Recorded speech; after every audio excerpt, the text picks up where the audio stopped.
Maybe it's hard to understand what it's worth, but the idea is that Bitcoin, there's only 21 million Bitcoins out there. That's the most Bitcoins that are ever going to be created. And because there's a limited supply of Bitcoin, it is scarce and it has value because of that. What has happened over the last 5, 6, 7 years?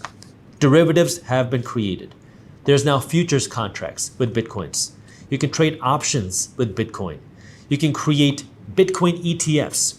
You can go into Kalshi and predict what's going to happen with Bitcoin prices. So we've seen a lot of money entering not just Bitcoin itself, but the surrounding derivatives of Bitcoin, which almost removes that scarcity aspect, because now there's many different ways to get a piece of action with Bitcoin. And what we're seeing is that there's been a lot of money flowing into Bitcoin, not because people want to actually own the asset, but because they want to get rich because of Bitcoin. What do I mean? Well, if you think, hypothetically, that Bitcoin's going to go up to $150,000 a coin, you could go on to Coinbase or Robinhood or whatever brokerages you want. I'm not advocating for any of these. You can go there and buy Bitcoin because you think it's going to go up to $150,000.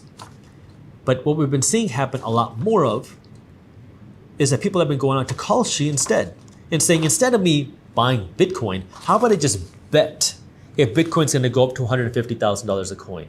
The reason is because if I bet on it as opposed to investing in it, I can make way more money.